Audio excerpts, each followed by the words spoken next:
Welcome to the Iferia TechCast, where we bring you all things science, engineering, technology, and innovation.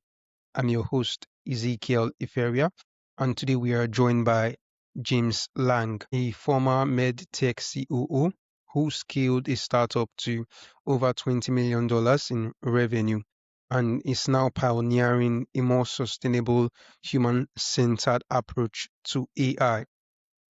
James is the managing partner at OverLang Venture Partners, where he and his team have built a proprietary AI infrastructure designed not to replace teams, but to amplify them.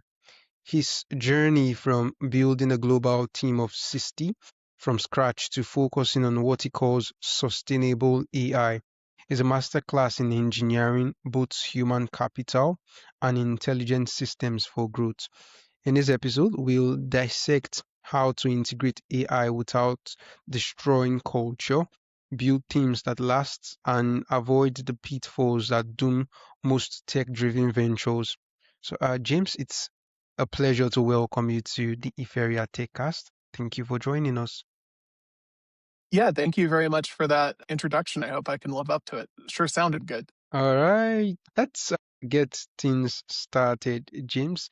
Your path from MedTech COO to AI venture partner is fascinating. So, what was the specific operational bottleneck or frustration in your $20 million plus company that made you realize AI could be a genuine solution, not just hype? Yeah, so I exited from the previous company about a year and a half ago now, maybe 2 years. And so at that time, AI was just becoming a little bit more of a buzzword and was being implemented in some forward-thinking organizations. We didn't really engage with AI very heavily, there at the MedTech firm, at least while I was there. I'm sure they're doing things differently now as they continue to scale. But, for me, after I exited, the story of how I ended up where I'm at now is I was dealing with a really major health crisis. Basically, my lungs and my GI system were not working well.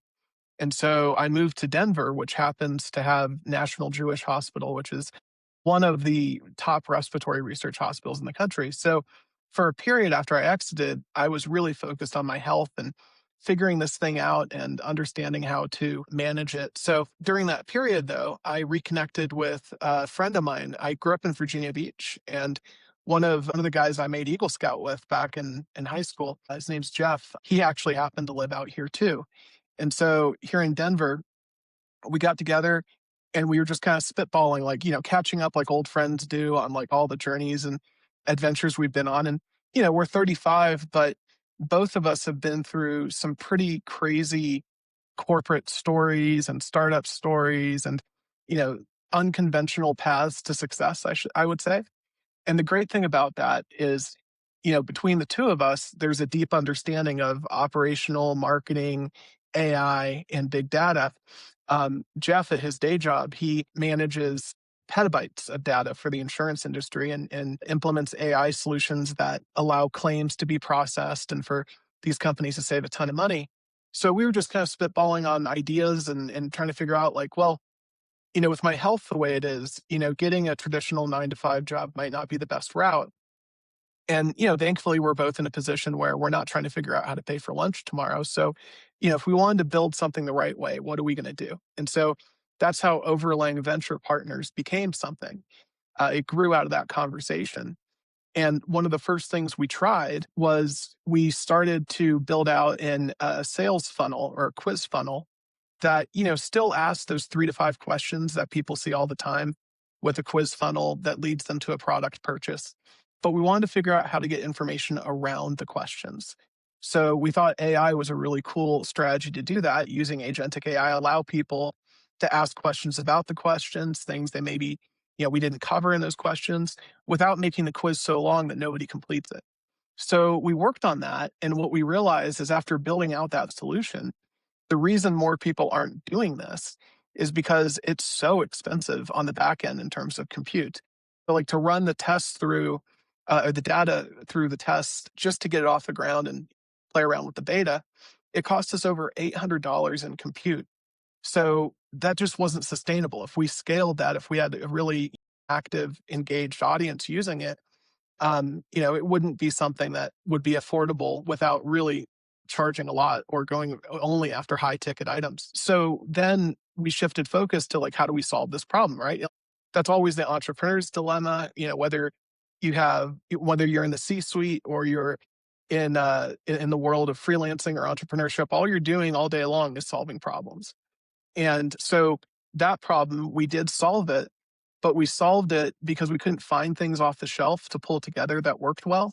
So we literally built our own solution from the ground up, a virtual cloud AI engine that to do the same thing we were trying to do with the off the shelf solutions, we're able to do for $8 in compute. So we went from $800 in cost to $8. And then after solving that problem, we've really focused ourselves in the legal space, helping with law firms that handle intake of clients, in the medical space, helping with intake of patients, with the goal in both cases of trying to make it so that people in the office, the humans in the office, don't have to sit there on the phone and talk to somebody for 30 minutes that might not even be a valid lead or somebody they can help.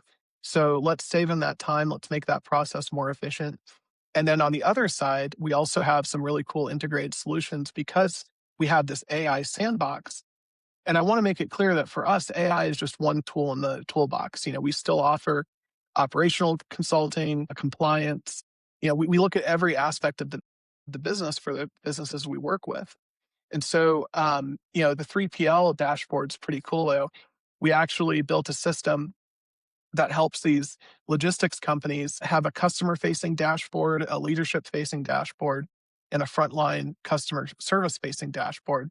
So employees, leadership, and customers can access information from all these data silos without that data having to leave the company's infrastructure, which is really important because A, it's cheaper, but B, it's a lot more secure if you're not sending your data to somebody else's platform to be processed in their AI system. So there's a lot to unpack there. I know I gave you kind of a long-winded answer, but I think the short answer, or the summary is I got here by solving a series of problems, and that's what we do as entrepreneurs and founders and COOs. Okay, thank you very much for sharing that background story with us.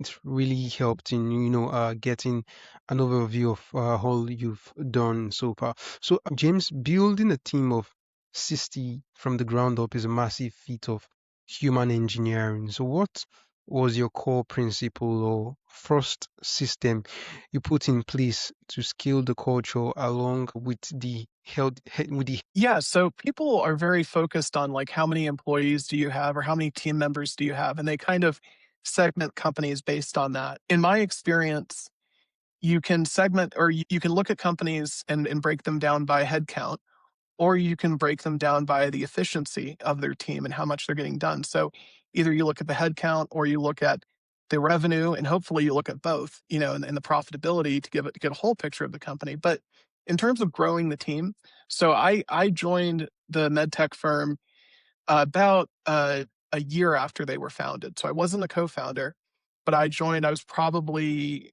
employee number, I'm guessing 10 or 11, if that, maybe less than that. But from there, uh, I got to get up close and personal with it because I started out in the marketing side, then moved over to director of customer experience when we needed to build out. After we built out the marketing team, next it was time to build out the customer service team. And then taking over as COO, then it was time to restructure systematically the entire company and the entire organization. So you go through those different growth phases where you're recruiting and building talent in specific departments. Nobody wakes up and says, I need to hire 60 people tomorrow. They say, I need to hire 2 people to do this, 1 person to do that. And then they build the systems around them so that they're effective. But the most important thing in terms of keeping your culture, and one of the things that I'm most honored by is most of the people that worked for me and with me. I hate saying for me because we're a team. I mean, if they aren't pulling their weight, then I fail. So I need them just as much as they need they need me, and sometimes I need them even more. So it's important to have an attitude of servant leadership. And for me, what that led to is the majority of people that worked with me, they're knocking on my door right now, begging to, go wherever I go, which is a huge honor. And I look forward to bringing them over as OverLang grows. And I already have a plan for that. But, at the end of the day, I want to make sure that we do things in a way that's, systematic and correct and reasonable. So at this stage of the game, I guess my bottom line feedback on like how to build out that team and maintain your culture is you have to engage in servant leadership. You have to have an attitude of earning and learning. If you're going to have an open door policy, have it actually be an open door policy, listen to your people, understand what their concerns are, what their goals are.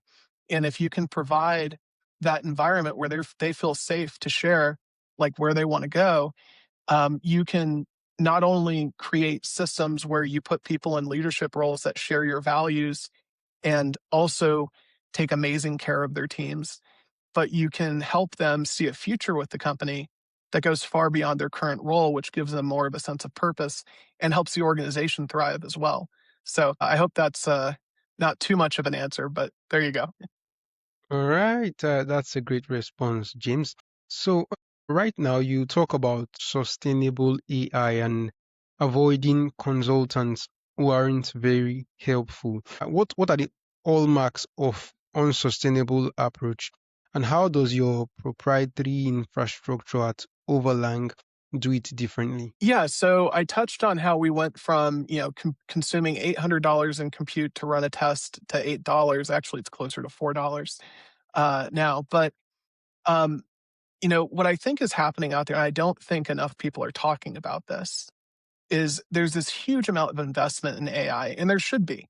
There's a global competition now to figure out how to use AI, and in my opinion, based on how I'm seeing AI used most effectively, when we treat AI or think of AI as simply something that shortens the distance between the people who have an idea and the development of that idea from a technology standpoint.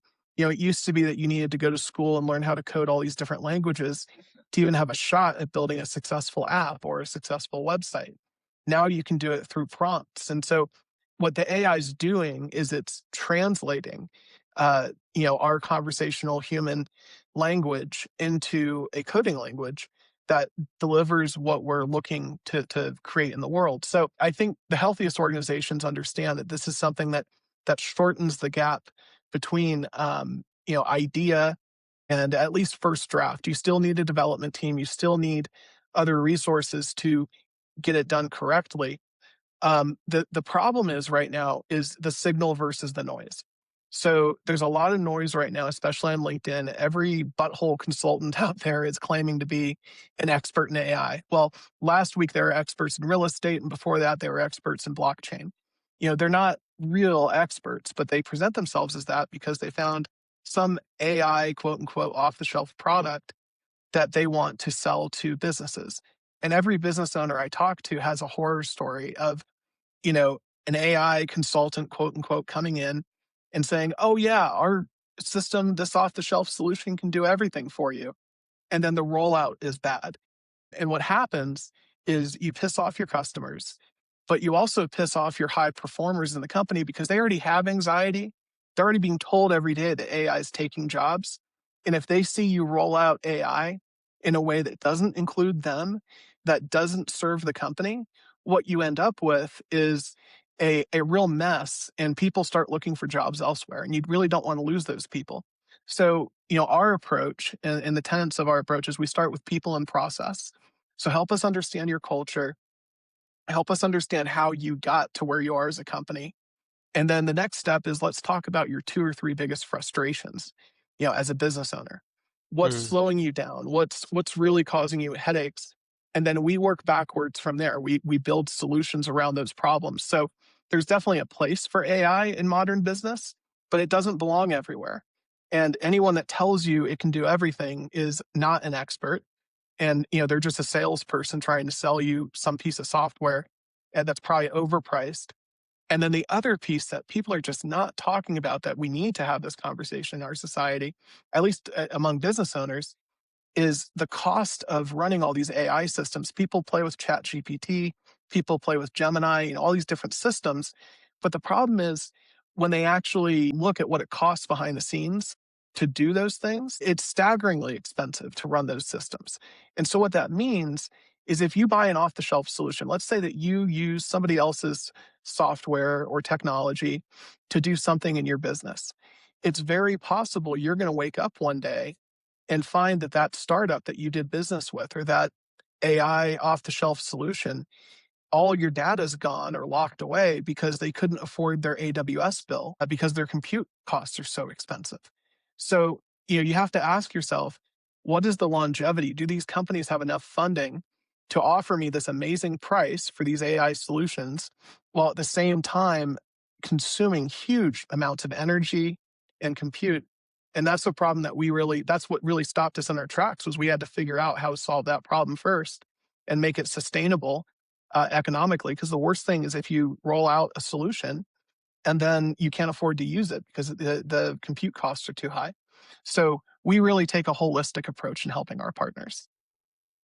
All right. So, James, you say that 90% of AI startups are doomed to fail. So, from your vantage point, what's the most common fatal flaw in their technical or business architecture? So the problem is that they're not doing data storage or data vectoring, and they're not using the correct AI models within their engine for different tasks. So part of our secret sauce is we figured out how to do different types of data vectoring along with using different open source models to complete different tasks to make things much more efficient. So when you combine those two things together, and then you give that technology access to all the data islands that exist inside of a business, you can create a massive opportunity for growth that actually makes your people more valuable rather than replacing them.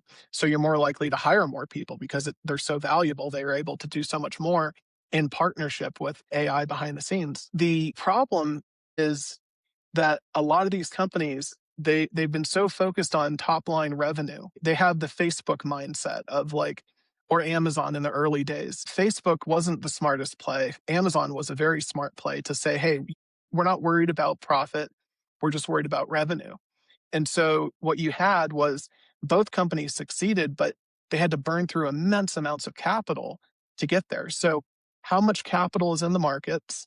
How much money is actually going to come through to support these companies and keep the prices low? I think we're going to see the cost of AI for the off the shelf solutions rise dramatically. So if you're not working with a partner who has the ability to create their own infrastructure to develop within your systems and keep your data within your company rather than being sent off to some third party. If you're working with AI that's not sustainable, you probably don't even realize it, to be honest.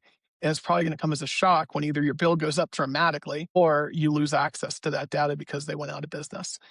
So it's a real challenge right now. Everybody's focused on that AI buzzword, and it's creating a lot of noise, but not a lot of good solutions, in my opinion. All right. So, you know, in the Zoom culture of remote work, you mentioned recruiting efficiently. So, what's one tactical change you've made to the hiring or onboarding process that has significantly improved finding and keeping great talents? So I'm really fortunate in this chapter of life to have a deep bench of great talent that I know.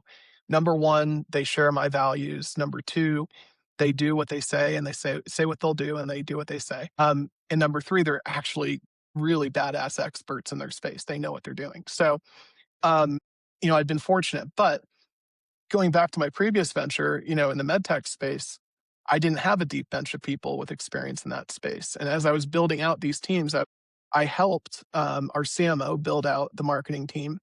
And then I moved over to, the customer service side, built out that team. And then, as COO, had to deal with a lot more moving parts. But the thing that I learned is if you don't have a deep bench of talent, don't go to Indeed, don't go to like ZipRecruiter. Those were poor experiences for me. Instead, go to platforms like Upwork where you can contract with people. They handle all the tax side of things. and try them out, trial them out, see if it works. And Upwork has a path for you to convert people from 1099 to W2 if you want to take them in house. But then you have the option of seeing how they actually work, understanding, are they a good personality fit? Are they a good culture fit? Because those are the two most important things. You can be amazing at your job, but if you bring a crappy attitude or you make other people miserable, you're not worth it. I don't care how valuable you might have the highest sales numbers in the world, but you're not going to live in my sandbox for very long if you're making everybody else miserable, because the cost of that is so high. We see it all the time. People throw around the word toxic, and there's toxic people out there, and it's unfortunate. My hope is they all get the help they need and become better people. But when you recognize that in an organization, you have to clean that up quickly, or else it will rot away at all the really great people you have on the team who suddenly find this job that they loved 10 minutes ago. Suddenly it's not as fulfilling, it's not as fun, and it's not as lucrative because they're just not performing at their best. All right. That was a very insightful response, James. So, for the technical founder who is great at the product but overwhelmed by operations, what's the first most leveraged piece of operational scaffolding you'd tell them to build? Well, you have to be, if you're a founder, and I've co founded a few entities, but the consistent thing that always has shined through to me to be true is that you have to have a partner or other people on your team who can pick up the slack and pick up your weaknesses. There's things you're amazing at, and there's things that you suck at. And if you can't be honest with yourself about what those things are, and if you need help, just ask the people around you. Everyone notices it. It's not a secret. So, find out and say, look, I need some tough criticism feedback. I need to know what I'm doing well and what you think I struggle with. And then find other people to be on your team to fill those gaps. And whether you give them equity in the beginning because it's early, or you give them amazing, compensation plans, whatever the case may be. But if you can fill in your weaknesses, I'd say that's number one.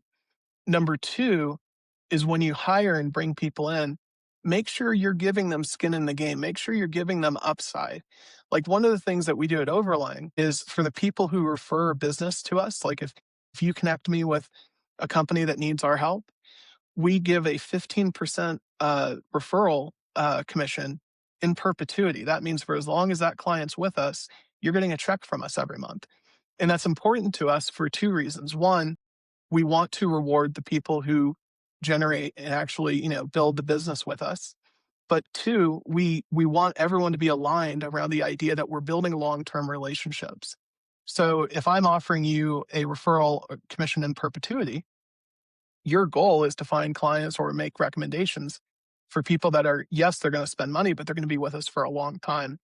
And our goal is to be as inexpensive as possible, and look at our costs and then just add a percentage on top of that to cover our operations costs. So we're very different from other AI plays out there in that we aren't marking everything up by 8,000% just because we can and the marketing's good. We're really focused because we're not trying to pay for lunch tomorrow. We're trying to figure out how to build those long-term relationships. So if you can build a team that fulfills your weaknesses, number one, but also everyone on the team has upside and will experience the fruits of their labor as the company grows. It aligns values, and you get a lot more out of people.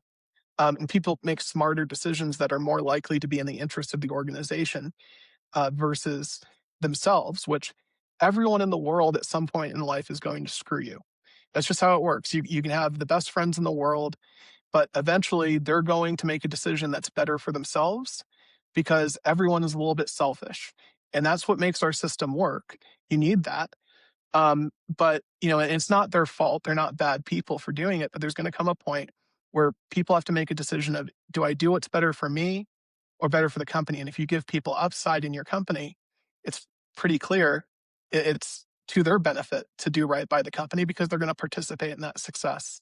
And it's going to help them achieve the goals they want to outside of work. Okay. So, James, looking at the future, what's one under discussed risk or under discussed opportunity you see for businesses trying to solve with the wave of artificial intelligence? Well, the thing we're seeing the most of right now is we're reducing the amount of busy work And we're creating systems that the really important feature that these companies care about is the ability to give feedback to the AI integration, whatever that looks like.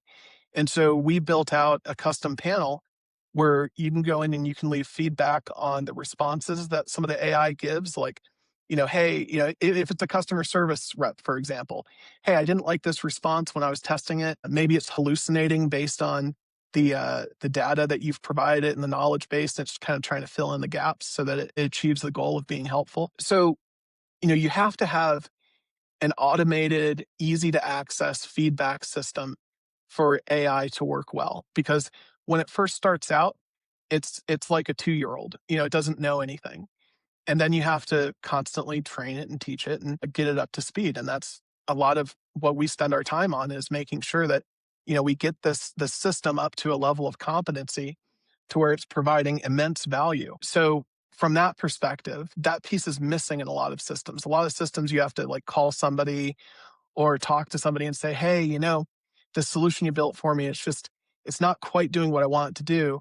We've tried to make all of that as easy to access and self-serve as possible to give them, the client, the company, the owner, the ultimate control over not only their data, but the way that the AI operates. And I think that's an important feature that's missing from a lot of platforms, or a lot of people are kind of catching up on that front because they've been so focused on creating a long feature list that's good for marketing, but maybe not, great for implementation. Okay, so for the engineers, the builders in our audience, what's a practical, non-obvious metric or sign that an AI system is actually working with a team and enhancing productivity rather than just being a shiny new cost center? Well, I mean, we look at metrics like how much is it being used? Because if a team member is not utilizing it, that tells us that something is not working in a way that helps them. And the answer is either they are resistant to AI and they're resistant to learning new things,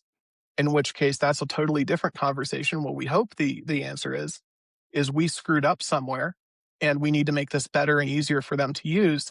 So we seek out that feedback and figure out a way to support them and get them to use it, not because they're forced to or mandated to by their employer, but because their life is so much easier with it, being a partner. And we have to be clear on what AI is in the business space. It's not a replacement for people. It's a thought partner. It's a value multiplier. So, like, if you're in customer service, we hear these stories of all these customer service agents getting wiped out because AI is doing it. Now, that may be partially true, and it is true in a few cases in the news. But what we're seeing is companies will implement AI, and if they over implement, they get rid of people and trust AI, they end up, it's like a rubber band. They end up coming back and getting back into alignment. And a better place of alignment is to have AI optimize the value of your team, support your team, and allow your people to, you know, do more, deliver more without taking them out of the process, because people hate getting stuck talking to an AI chatbot or something that can't help them. And there's a lot of things that AI just isn't good enough to do yet.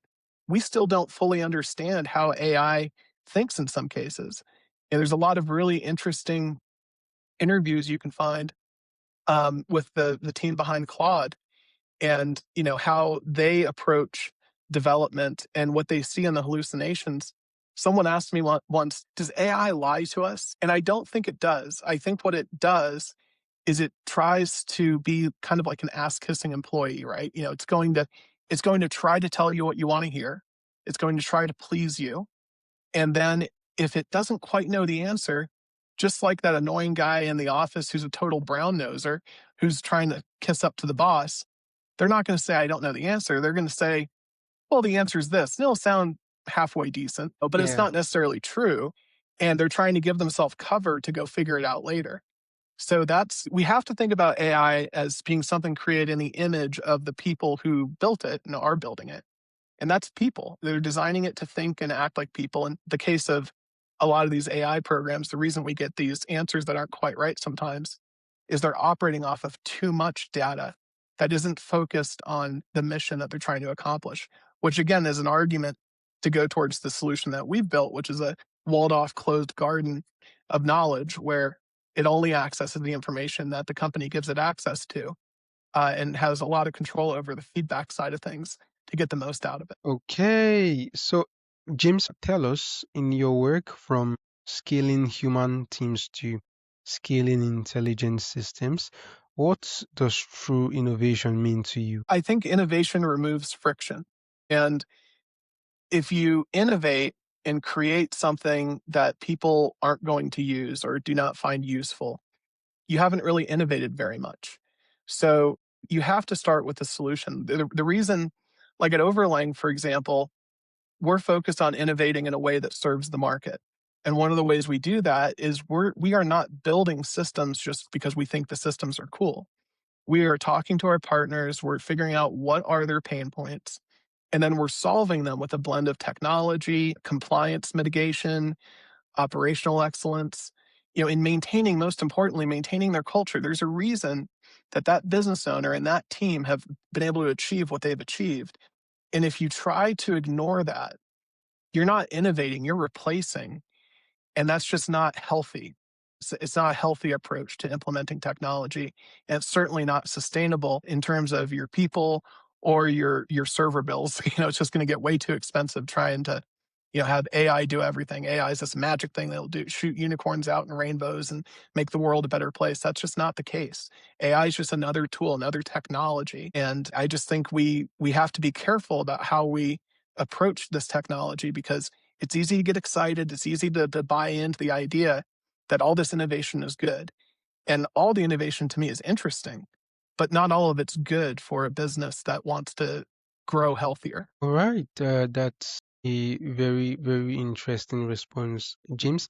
So, finally, for the founders and operators listening who want to explore a more human centered and sustainable approach to AI and growth, so where is the best place for them to connect with you and Overland? Yeah, I invite everyone to check out our website, Overlang, OverLang.com. And we just launched a new section of that website called the Playground, where you can actually log in and play with the different AI solutions that we offer. We wanted to figure out a way to share with the world what we're working on without violating NDAs or having, proprietary information go out there. So we've created this kind of sandbox environment that people can see the solutions we've already built, and figure out if we're a good fit. I mean, the only limitation now is your imagination. And so I've mentioned overlang.com. That's a great place to connect with us. But just on a personal level, if you're an entrepreneur, you're a freelancer, you're somebody trying to upgrade your leadership skills, whatever that looks like. If you're open to learning and earning, if you're open to engaging in a servant leadership approach, feel free to reach out to me on LinkedIn. It's James Lang, Lang. You should be able to find me. It'll be the only one associated with OverLang Ventures, so it should make it pretty easy.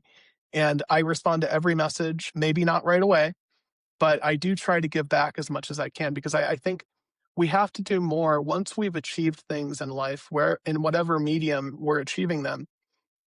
We cannot, the best leaders, the best people, the best humans are people who say, I want to help, instead of saying, I'm scared they're going to take my job or they're going to do it better than me.